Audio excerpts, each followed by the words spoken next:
And welcome, Hoosier fans, to another episode of Podcast on the Brink, your weekly dose of Indiana University basketball news and discussion. I'm your host, Jerod Morris. Podcast on the Brink is a joint production of the Assembly Call and Inside the Hall. For complete coverage of IU basketball, visit assemblycall.com and insidethehall.com.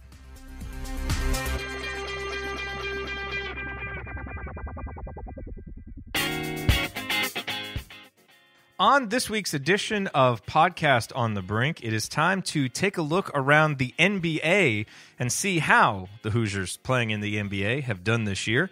And to do that, we bring back one of the original voices of Podcast on the Brink, Matt Dollinger, an assistant managing editor now for SportsIllustrated.com and also the editor of their site, The Crossover, that covers the NBA. Obviously, we talk about Victor Oladipo's breakout season with the Indiana Pacers, how OG is faring in Toronto, the season that Eric Gordon is having in Houston, as well as Cody Zeller and all of the other Hoosiers in the NBA. It's a big conversation now, which makes it a lot more fun than it was a few years ago.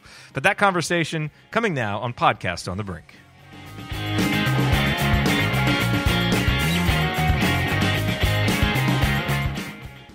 Buying tickets can be complicated and confusing, but there is a better way to buy with SeatGeek.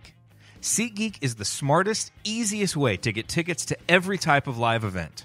Whether you're searching for a last-minute deal, planning a night out with friends, or need to find the perfect gift, SeatGeek helps you find the best seats at the best prices, fully guaranteed. There is nothing quite like being there in person, and SeatGeek will get you closer to the action for a great value. I have the SeatGeek app on my phone, have had it for a couple of years now, and it is by far the easiest way that I have found to shop for tickets because I can be anywhere, and with just a few taps, I can instantly find seats. I would love to use the SeatGeek app to pick up Mavericks playoff tickets this year and see Yogi, but obviously the Mavericks are not in the playoffs. But if you're in Indiana and you want to watch Victor, you want to watch Eric Gordon with Houston, or you want to watch OG with Toronto, or any other NBA playoff games, or any baseball games during the summer, SeatGeek is the way to go because SeatGeek is designed to make your ticket buying experience easier than ever. SeatGeek saves you time and money by searching multiple ticket sites to compare prices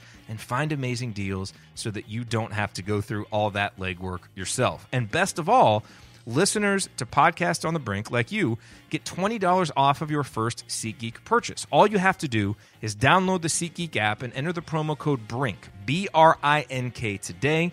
That is promo code BRINK for $20 off of your first SeatGeek purchase.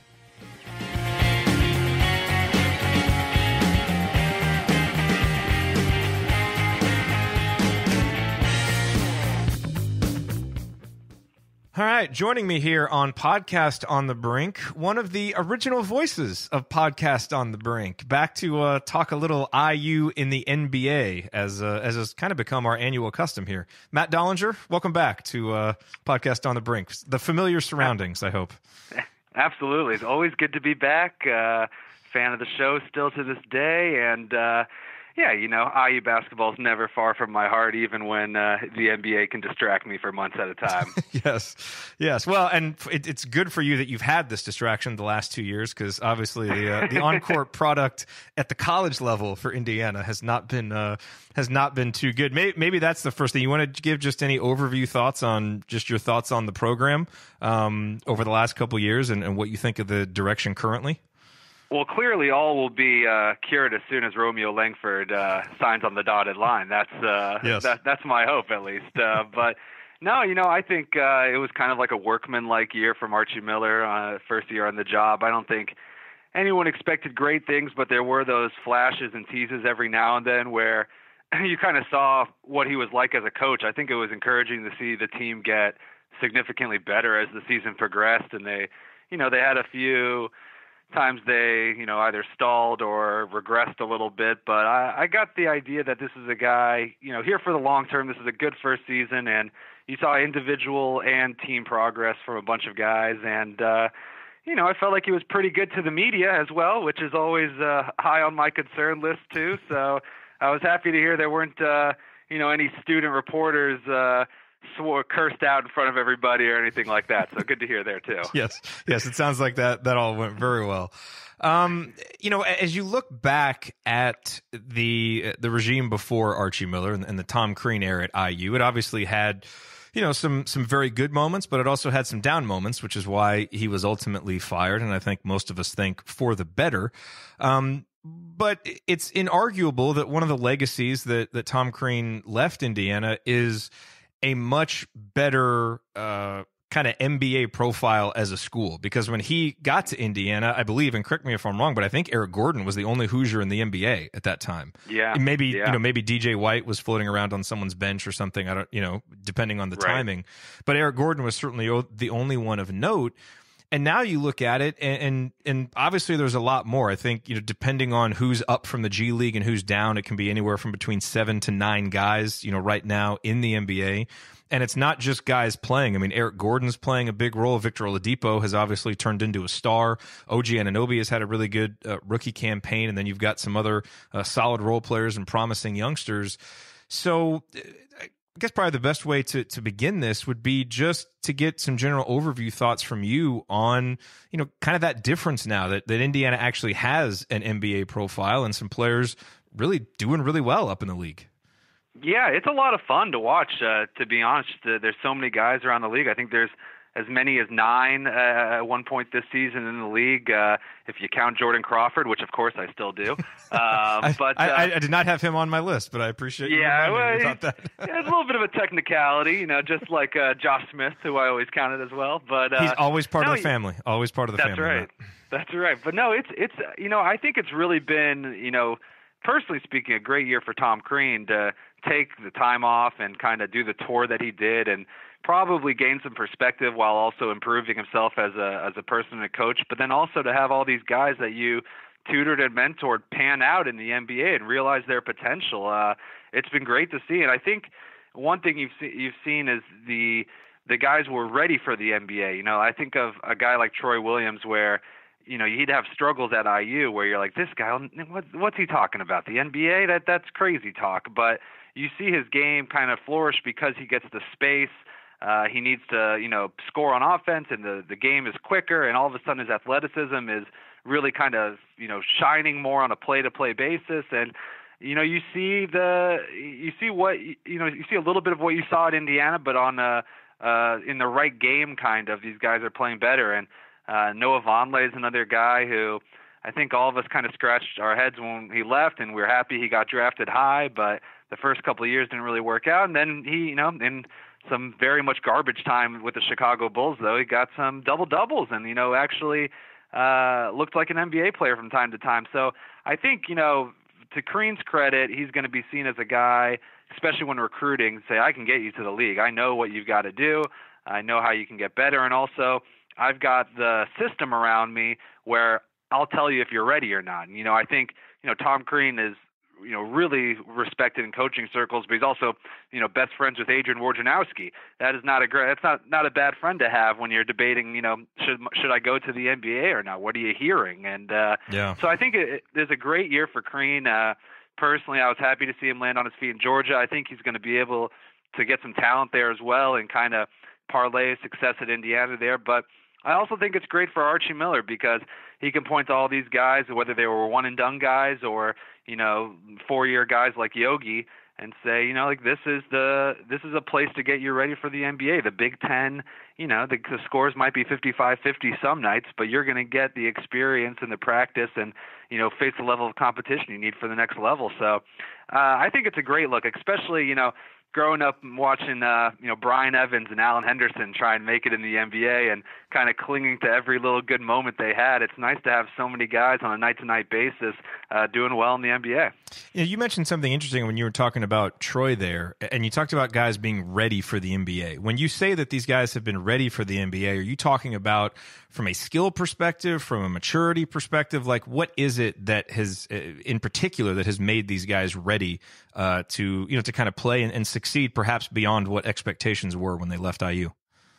Well, I think one thing Crean did a good job was of identifying talent that would, ultimately make a good pro. Like, Troy Williams and OG are both kind of projected as 3-and-D guys in the NBA, and both of them, are able to disrupt passing lanes and, guard in multiple positions, but they're also able to, score from the perimeter on occasion and drive to the hoop. So I think, in terms of those guys, it seemed like Crean always had a little bit of an eye for the pro prospects, but I also think he was able to, have the incremental improvement skill-wise, like Oladipo. I mean, I remember his first year at IU. You just didn't see a point guard there. You didn't see a shooting guard barely there. You saw a guy who was an athletic freak, but I'm not really sure what it's gonna become. And to Crean's credit, he helped mold Oladipo into the player he is now, and it was really cool to see. I'm sure a lot of your listeners saw Tom Crean working with Victor Oladipo on his free throw for him the other night after a Pacer game, and to see, Oladipo, I'm sure, likes his Pacers coaches very much, but to see him kind of turn to Crean for that wisdom and for that mentorship, I thought really spoke volumes about what these guys thought of Crean. I mean, I know towards the end we all kind of turned on him from a fan perspective, but it was clear the players definitely still supported this guy. So, I think the other advantage, like I said about Crean, is that he's got this great network where he knows so many coaches and a lot of writers that I think he's able to find out what players need to improve specifically for the NBA audience, maybe what teams are looking for in the draft, or, with Troy and Yogi both undrafted, kind of catching on with one team or another. So, I don't think it was as much the offense that was run at IU. I think it was probably more of the individual work that was done with each of these guys. But, one thing I kind of think of with Troy and OG a little bit is, they were either the best player or the better players on their teams at IU, but when you pass them the ball, they're not going to be able to really create their own offense, especially in like a phone booth type setting. They just don't have the moves and the wherewithal to do it. But when you're the fifth best guy on the floor, all of a sudden you've got a lot more open looks. You've got a lot more open space. You can do a lot of different things. So I think those guys are also benefiting from being complementary role players and not so much being the man or the number two, which is just a whole different game. Well, one guy who is excelling as the man, given the opportunity this year, is Victor Oladipo, and I want to spend a little bit of time talking about him. He's a guy, we all know Victor's story. We know, how he just exploded as a junior at Indiana, and his NBA career has taken a bit of a similar trajectory, just maybe spaced out a little bit, longer. Goes to Orlando, has kind of, a few up and down seasons there, goes to Oklahoma City, gets lost in, the Russell Westbrook hurricane that is Oklahoma City, and now he comes back to what he calls home, Indiana, and gets the chance to be the man, and has, I think, surpassed even the most optimistic projection for what he might have done this season. And so my question to you now, as he seems to be fully realizing his potential as a pro, is how much better can he get? Like, are we seeing peak Victor Oladipo this year, or is there even another level that he can get to? It's a good question, and his trajectory has been crazy. He got drafted by a franchise in Orlando that has a pretty terrible track record of selecting talent and developing it. So that's after a bad 3 double years whammy. there, it is. He was lucky to escape, honestly. That trade to Oklahoma City was huge, but as you said, the season had its ups and downs. I think he got to play for a coach in Billy Donovan that was probably good for him, but playing next to Russell Westbrook is just not. And he's, as we've seen now, he's got too high of a ceiling to just kind of be, the second banana in that backcourt and just kind of watch isolation plays 80% of the time. So, I think it's a little bit of both this season. One, I think, the opportunity, clearly he took advantage of it, but a lot, you'd be wrong to say that, a lot of NBA players could do that if they got the opportunity. No, they could not. It's incorrect. And, Oladipo took care of his body this offseason. I also think he probably had a pretty big chip on his shoulder where he said, look, I thought I had my new home in Oklahoma City. I've gotten cast aside by 2 franchises. I'm finally back somewhere where I'm comfortable. I'm going to show them. And, Sports Illustrated was one of those outlets that ripped the Paul George trade. The narrative was there. We're like, wow, Indiana got pennies on the dollar for Paul George. They really messed up. And I give Kevin Pritchard, the Pacers president, all the credit in the world because he ate the trash talk for months on end and just took it. And he ultimately knew what was best for Indiana. And he saw two guys that were slightly overlooked and in the wrong system in Oklahoma City, and they've become pillars of the franchise. So, in terms of Oladipo's improvement, I think he can definitely get better from there.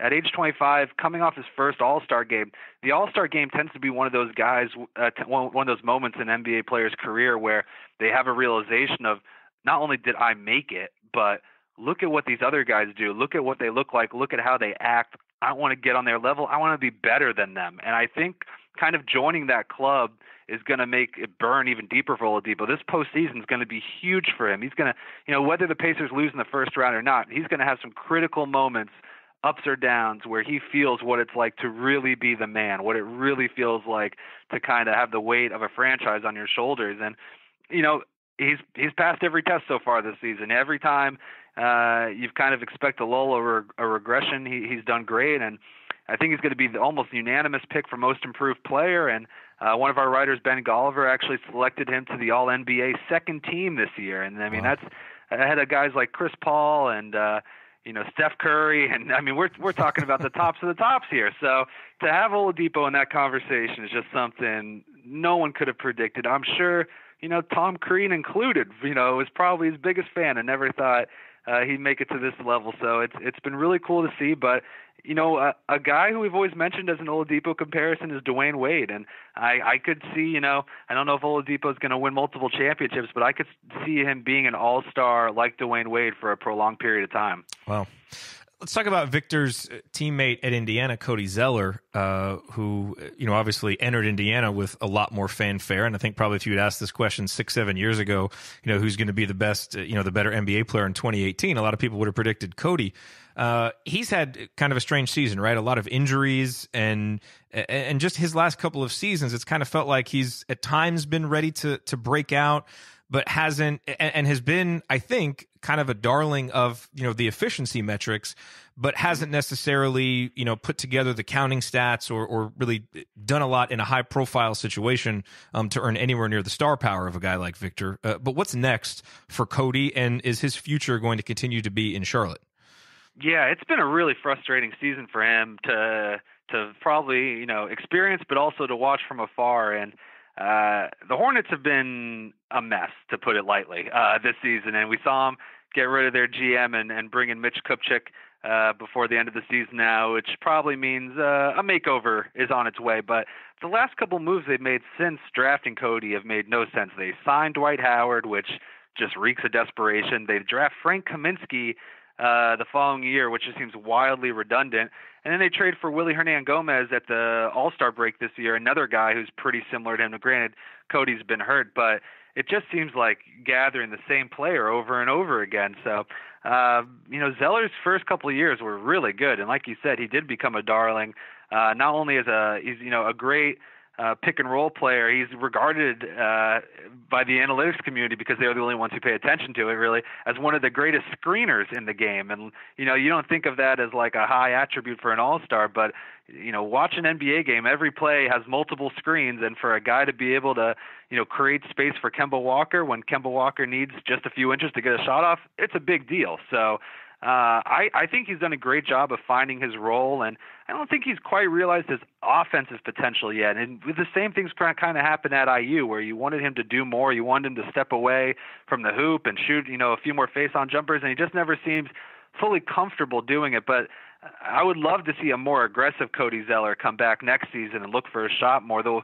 the one thing I'll say is that the Hornets are probably going to undergo some big changes this summer, but I'm not sure Zeller's going to be one of them. He's locked into a pretty great contract for him. It's a 4-year, $56 million deal, and he's going to be making around $15 million a year through 2021. So I'm not sure how movable he is right now coming off that injury. But I also think that for Charlotte, it probably makes more sense to invest in him than try and get something for him anyways at this point. So, I don't know exactly what the future will hold with him. I think he'll be in Charlotte next year, and hopefully the front court logjam goes away a little bit, because I think he's proven himself to be a useful NBA player, but he's on the fringe right now between being a starter and a backup. Go to the Pacers, Cody. Find a way to the Pacers. Let's get everybody on the Pacers. That's right. That would the old IU reunion would definitely sell out Banker's Life every night for sure. Yes. Let's talk a little bit about Yogi. I actually live down here in Dallas, but I'm also a new parent, so I have not had time to pay attention to anything. So I did see Yogi's mom the other night tweet that I believe he was the only Maverick to play in all 82 games this year. And look, we know that it's been a checkered season for the Mavericks, both in terms of what's gone on the court and off the court. How and look, when Yogi came on the scene last year, I mean, it was like gangbusters. I mean, he just exploded out of the gates for the Mavericks. It seems to have kind of settled into, a solid role with them. What is his contract status with the Mavericks? Has he solidified himself as, do you think a long-term NBA player? And where do you think his future is? Yeah, I don't think he's, solidified quite yet or cemented it, but I do think that he's no doubt in the league next year. He's going to be a free agent. I think the Mavericks would love to bring him back. Rick Carlisle's obviously a huge fan of his, and that is a really good guy to have on your side to play all 82 games. And he's not easy to impress, Rick Carlisle. He's a no nonsense kind of guy, absolutely. And the one thing I think Yogi's done an amazing job of this season is proving himself as a defender. We all know he could shoot. We all knew he was going to have some trouble getting his shot off, but if he's open, he's going to make it a lot of the time. But his defense was next level this season. I looked it up before the call. The Mavericks were giving up 106 points per 100 possession when he's on the floor, 115 when he's off it. That's a 9-point difference is one of the biggest differences you'll see from a regular player. So that's why Rick Carlisle loved him so much, because his defense went to crap every time he was on the bench. So especially with some of the liabilities they have, we love Dirk Nowitzki, but he's not helping you on that end at this point. So I think Yogi, might fare well in free agency this summer, maybe get a 2 or a 3 year deal. I'm guessing he'd probably will look for a longer deal versus a 1 year with a slightly bigger salary. I think it makes sense for him to be invested in a franchise and vice versa, because he's the kind of guy who might not impress you in a flash, but over a longer period of time really stands out. And that's what we saw in Dallas. In Brooklyn, he got that shot. I think he played 10 games there. They didn't love what they saw, but in Dallas, he got that extended look, and all of a sudden it was like, oh yeah, this guy's a big part of what we do. So the Mavericks' future is definitely Dennis Smith Jr. At the point guard, but there's no reason to think they can't share a backcourt, or there's also nothing wrong with, Yogi backing up Smith, who might end up being, a top 10 point guard in the NBA. So I think it was really bright for Yogi this season. And like a lot of Hoosier fans, it's just awesome to see him doing well in the NBA, to see a guy who just worked his tail off and gave everything to IU. To see it come through to fruition in the NBA has been really great. And I also think he's more than just a feel-good story. He's actually a useful, really good NBA player. So all the credit goes to him for making that happen. Can he be a long-term starter, or is his future as, like leading a team's second unit? I think leading the second unit's more on it. A similar guy, Fred VanVleet, is in Toronto right now and has just become a huge spark plug off the bench. And VanVleet's mostly known for his offense, but Yogi's defense really can change the game, and he can just hound opposing ball handlers. And he's not a guy you want to see when you're bringing the ball up the court. You're like, oh God, Yogi, here we go. This guy's going to be inside my jersey all night.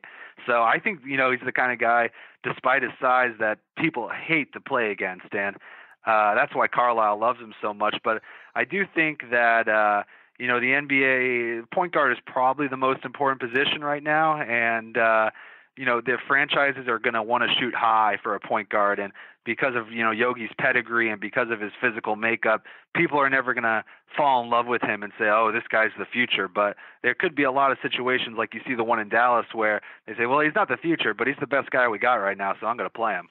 Well, and speaking of guys that no one wants to be matched up against, OG Anunoby, who we saw the flashes of him defensively in college, and even in his sophomore year before he got hurt, we saw the flashes of his expanded offensive game. Some of the dunks that he had going down the lane. His three-point shooting wasn't as good his sophomore year as it was as a freshman year, but you always thought that could translate to the NBA level.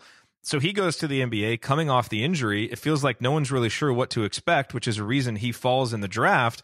And now, he's come and emerged as a really, really important piece for a Toronto team that's had a really good season and, looks like a legit contender, in the Eastern Conference here as we head into the playoffs.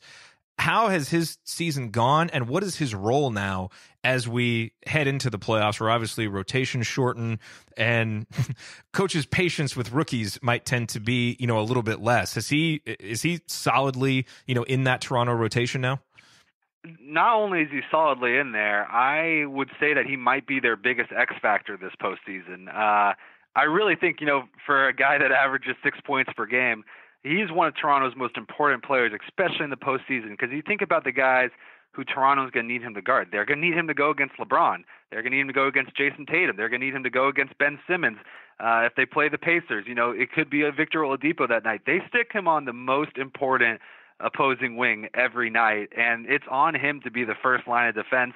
And then often he's inserted at the end of games to come up with the big stops as well. So, obviously, Toronto goes as far as Kyle Lowry and DeMar DeRozan take them, but we all know what playoff basketball looks like. It becomes a defensive game, and OG has become one of the better defensive players, man-to-man already in the NBA. And I think he's just going to miss the first cut on All-NBA first team this year. It's a particularly loaded rookie class, but in a different year, he'd make it. And I really think, the potential's there for a career, 10, 12-year starter. He shot 37% from three-point range this year, which is really good for a rookie, and I could definitely see him getting better. And, I think Dwayne Casey is, been pretty comfortable with him for the most part. I'm sure he still makes a lot of mistakes 20-year-olds you would expect them to make, but they also don't have a ton of options at small forward.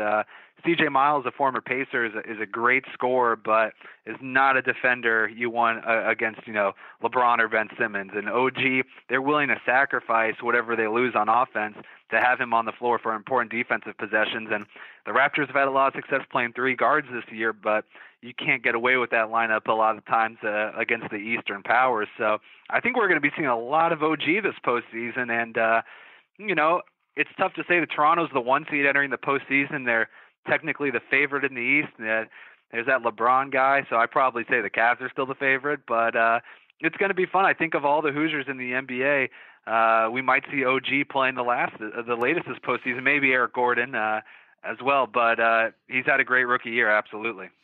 You mentioned that he can be a 10, 12-year starter.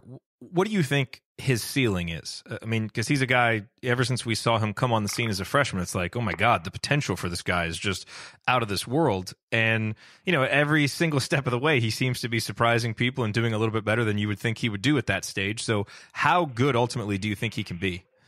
Yeah, it's such a good question because his offensive game is still so raw. Like in 5 years from now, he'll be as old as Victor Oladipo is. So, I mean, what can you do in 5 years of growth? I mean, it's mind-boggling to think of how much better he could get in certain areas. Is he a guy who's going to one day handle the ball and bring it up the court? I mean, it's in play. It's hard to imagine what we see now and becoming that guy, but he's just so raw right now, and yet he's still become such an important member of the number one seed in the East that you've got to think the ceiling's pretty high. And you also probably think that there's a lot of teams who are kicking themselves for not picking him because, he did fall into in the middle of the first round. So, I think an all-star is still, within reason. I don't think, I'd go and bet the kid's college tuition on it or anything like that, but I think you're going to see a guy who's probably plays, like I said, at least 12 years in the NBA just because he is able to guard, 1 through 4. And if he can develop a three-point shot, he's going to become even more helpful. And there is a home for guys like OG on every team in the NBA. And the fact that he's proven himself serviceable on offense at 20 years old is a good sign. The most likely Hoosier to perhaps be an NBA champion is probably Eric Gordon, playing for Houston. Obviously, they've positioned themselves well in the Western Conference. What's the season been like for Eric now, as obviously the grizzled veteran of IU players in the NBA? Well, he won Sixth Man of the Year last year, but I think this year is probably his best season since he was a Clipper and was kind of regarded as, a future star of the NBA. I mean, Houston has just proven to be a dream fit for him. He's so good in Mike D'Antoni's offense. The permanent green light is exactly the kind of, style Gordon needs to be at his most valuable. And he's also, since dating back to his days at IU, been really good on and off the ball. And when your teammates are James Harden and Chris Paul, that's a great skill to have. And, I really like that he's, I'd much rather be the third guard on the best team than a starter for, the 16th best team. And I could tell you that Gordon could definitely start for, at least a third of the NBA teams, but the six-man role has proven to be really good for him. Houston, before the season, it's funny, we all wondered, like, God, are there going to be enough shots to go around for James Harden and Chris Paul? Well, yeah, there's plenty of shots for him. Harden averaged 30 points per game, and Gordon's coming off the bench attempting 14 shots a night. So almost 9 3-pointers per game he's getting up, which is, that would have led the league 3 times over in the Reggie Miller days. So I think it's great for him, and after all those injury issues he had earlier in his career, I'm knocking on wood right now. I hope he stays healthy, and Houston is the wild card this postseason. A lot of my colleagues are picking them to win it all, and part of me just thinks the Warriors are sleeping and are going to wake up and ruin all of our dreams. But I would love to see a Warriors-Rockets playoff series. I think we all would, and it'd be fun to see Gordon on that stage for sure.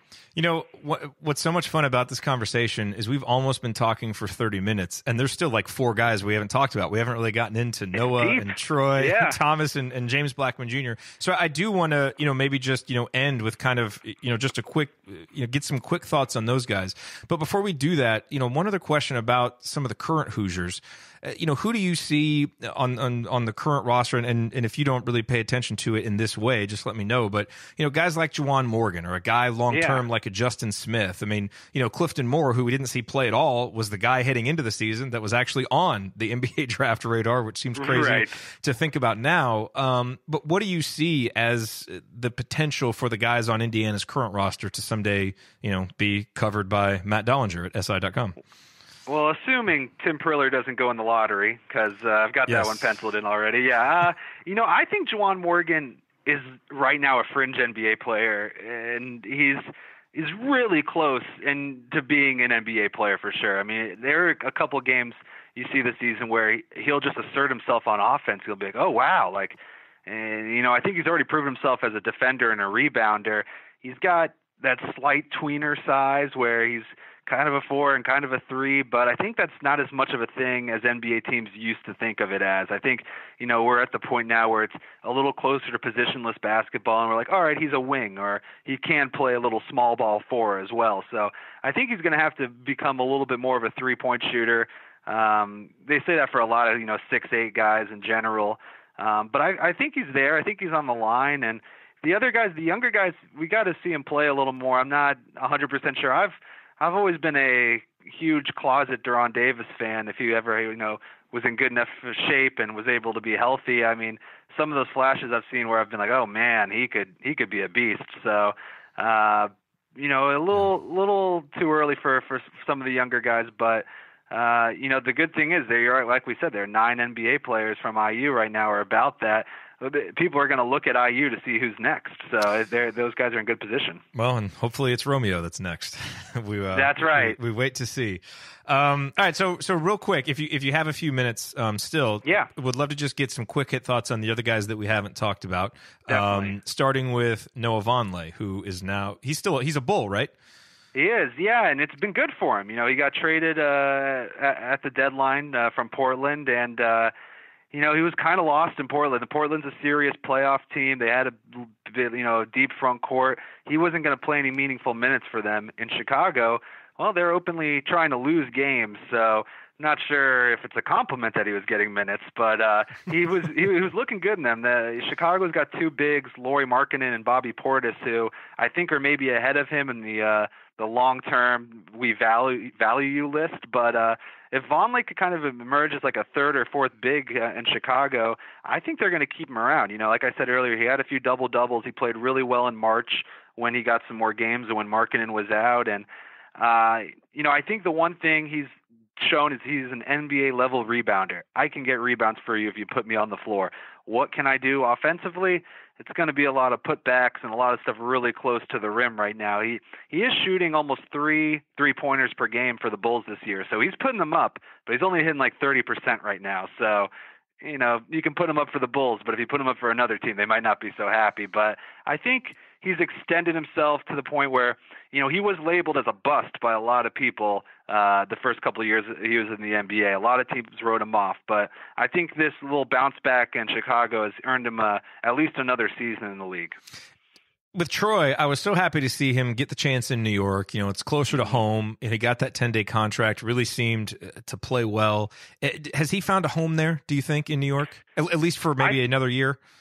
I think definitely for another year, because he lines up really well age-wise with like the Knicks plan right now with Porzingis and Nicolina and those guys. I think, he matches it, projects well there, but like I said earlier too, he is a 3-and-D guy, which is valuable, and the Knicks really haven't had a good small forward since Carmelo. So to get Troy in there was great work by his agent, if he's listening. And the other thing I'd say too is that the fractured jaw was a real bummer, because he would have gotten to play some big minutes these last couple of weeks of the season, and it would have been fun to see what he could do. But the New York media fell in love with Troy immediately. It was funny to read some of the pieces where it was like, I think like Mark Berman was like, "Is Troy Williams the future in New York?" And it's like, well, no, he's probably not the future, but it's great you guys are noticing, and I wish him the best of luck. Yeah. And how about Thomas Bryant and James Blackman Jr.? They've obviously spent a good amount of the season in the G League. Thomas, I believe, was named like all first-team G League or something like that. He's had a really good season. Has gotten a look up with the Lakers. What do the futures look like for those two guys? Yeah, the G League is proving to be a legit path to the league. I mean, every year the number shoots skyrockets in terms of how many guys get called up and how many guys make a difference. I think the Lakers had a different G League guy, Andre Ingram, Tuesday night, dropped 19 points just, after playing in the G League for 10 years, which was cool to see. But, Bryant, it was much better spent playing in the G League this year than sitting on the end of the Lakers bench. They had a lot of bigs, some young like Randall and Larry Nance for a while, some old like Brook Lopez and Andrew Bogut. He just had no chance of getting real meaningful minutes there. It's, we saw the guy at IU. He's raw. He's got the potential, but he needs reps. So to play big minutes down there was a much better decision for him. And Blackman's the same. I think he's going to be a guy who needs a strong summer league in Vegas to kind of prove himself, but the Sixers had too many backcourt options for him to sit on the bench there either. So good for him to get more playing time. But I do think that we've seen that, it used to be, it's a few years too late. You think of guys like Christian Watford who went overseas to try and make it to the NBA, and now we're finding this domestic option where all of a sudden, Bryant and Blackman are just a call away if an injury happens or an opportunity happens, and you never know. I mean, think about Yogi Ferrell taking advantage of that opportunity, and now he's a legitimate NBA player, and he's definitely going to be in the league next year. And it's some of it's chance and some of it's skill, and I think Bryant and Blackman will get their chances at some point. And to wrap up, what's up with Jordan Crawford? Jordan Crawford, let me tell you. No, I got nothing on Jordan Crawford, to be honest. I'm just happy that he's still a name. I think I heard he was doing great in China, which is great because he always had shooting range out to Beijing. And I'm happy to see him in the mix. I still consider him an IU player. None of that Xavier stuff. Jordan Crawford's one of us. Absolutely. Yeah. Well, Matt Dollinger, thank you so much for joining us. Congratulations on all of your success at SI. I feel like every time I look at your Twitter feed, you've got like a new thing that you're doing, a new title on there. So just congratulations. You're doing great work, and we appreciate you coming back here and giving us some insight on the NBA players, because we get so focused on obviously how the Hoosiers are doing and then what's coming up with the recruiting. It's nice to get an update on how all the guys are doing up in the league. Thank you so much. It's a pleasure being on. I'm happy to come back anytime and talk some NBA, or if you want some partially informed Hoosier takes, I'm also there for you too. That's what we specialize in here, partially informed Hoosier takes. All right. Hey, no, that's Zach Osterman's corner. How dare you? Shots fired. All right. Thanks, Matt. Really appreciate it, man. No problem. Take care. Thank you for listening to this episode of Podcast on the Brink. We always appreciate you being here. To get more from me and from Alex, visit assemblycall.com and insidethehall.com for complete coverage of Indiana University basketball. If you liked this episode, please consider sharing it with a friend or family member who loves IU basketball as much as you do. You can also support the show by leaving a rating and review on iTunes, which helps us get the word out to more IU fans like yourself. We will be back next week with a new episode. Until then, as always, go Hoosiers.